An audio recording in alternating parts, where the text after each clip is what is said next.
Bu hikaye Fırat'ın ama aynı zamanda milyonlarca insanın hikayesi. Fırat, 28 yaşında Ankara'nın Cebeci semtinde bir apartman dairesinde yalnız yaşıyordu. Liseyi zar zor bitirmiş, birkaç kez üniversite sınavına girip kazanamayınca babasının tanıdığı sayesinde bir kırtasiyede işe girmişti. Dışarıdan bakıldığında sıradan biriydi. Ne çok konuşkan, ne çok içine kapanıktı. Ama içinde öyle bir sessizlik vardı ki onu anlayacak bir kelime bile yoktu. Küçüklüğünden beri içinde taşıdığı o eksiklik duygusu büyüdükçe derinleşmişti. Annesi onu hep başkalarıyla kıyaslamıştı. "Bak, Meltem'in oğlu hukuk kazandı, sen hala evde pinekliyorsun." Babası ise daha da katıydı. "Sen hiçbir zaman adam olamayacaksın." Fırat hiçbir zaman yüksek sesle konuşmamıştı. Çünkü sesinin değersiz olduğuna inanmıştı. İnsanlara karşı ne kadar nazik olursa olsun, içten içe onların kendisiyle dalga geçtiğini düşünüyordu. Gülümseyen birinin aslında onunla alay ettiğine inanacak kadar yorgundu. İşten eve, evden işe dönen bu tek düze hayat bir gün bir kırılmayla değişmeye başladı. Kırtasiyeye yaşlı, yüzü çizgilerle dolu bir adam geldi. Elinde eski bir defter vardı ve fotokopi çektirmek istiyordu. Fırat işlemi yaparken yaşlı adam ona dikkatle baktı ve sordu. "Sen neyle meşgulsün hayatta?" Fırat önce anlamadı. "Çalışıyorum işte," dedi kısaca. "Hayır, ruhun neyle meşgul, içinde ne taşıyorsun?" Bu soruyla dona kaldı. Ne diyebilirdi ki? İçinde taşıdığı şey utançtı, eksiklikti, hiçbir yere ait olamama hissiydi. Adam fotokopileri aldıktan sonra masasından küçük bir kitap çıkardı ve ona uzattı. "Bunu oku. Marcus Aurelius'un düşünceleridir. Stoacı bir filozoftur. Belki işine yarar." Fırat başta umursamadı. Kitabı çantasına attı ve birkaç gün boyunca elini bile sürmedi. Ama bir akşam yine karanlık odasında sessizce otururken kitap gözünün ucuna ilişti. Açtı. İlk sayfalarda yazan şu cümle tokat gibi çarptı. "İnsanın ruhunu sarsan şey, başına gelen değil, onun hakkındaki yargısıdır." O gece sabaha kadar uyuyamadı.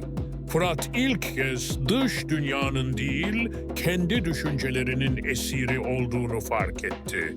Annesinin sözlerini, babasının sertliğini, arkadaşlarının ilgisizliğini birer gerçek gibi değil, birer yargı olarak taşıdığını fark etti. Onların sözleri gelip geçerken o sözleri kutsallaştıran kendisiydi. Günler geçtikçe Marcus Aurelius'un düşüncelerine gömüldü. Stoacıların söylediği bir şey çok dikkatini çekti. Kontrol edemediğin şey için üzülme.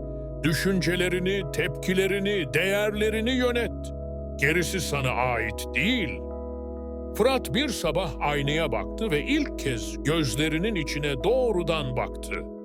Yüzünde hala sivilceler, yorgunluk çizgileri vardı. Ama o gün aynada gördüğü şey başkaydı.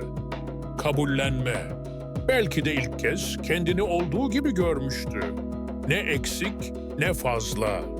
Olduğu gibi. Artık sessizliği bir kusur olarak değil, bir öz nitelik olarak görüyordu. İnsanlarla konuşurken artık gözlerini kaçırmıyor, karşısındakinin onu yargılamasına karşı sessiz kalmak yerine içinden geçenleri paylaşmaya çalışıyordu. Kendini ifade ettikçe bir şey fark etti. İnsanlar onu düşündüğü kadar küçümsemiyordu. Aslında en büyük düşmanı kendi zihnindeki Fırat'tı. Geceleri hala yalnız uyuyordu. Ev hala küçüktü, maaşı da hala düşüktü. Ama artık düşüncelerinde yalnız değildi. Marcus'un, o Seneca'nın, Epiktetos'un sesleri eşlik ediyordu ona. Kendi iç sesini yeniden inşa etmişti. Fırat'ın yaşadığı, toplumda milyonlarca insanın içinde sessizce taşıdığı bir problem. Özgüven eksikliği. Bu durum çoğu zaman çocuklukta başlar ve yıllarca fark edilmeden büyür.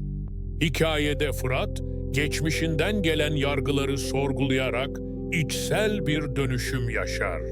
Bu dönüşüm, dış dünyanın değişmesiyle değil, düşünce biçiminin değişmesiyle mümkün olur.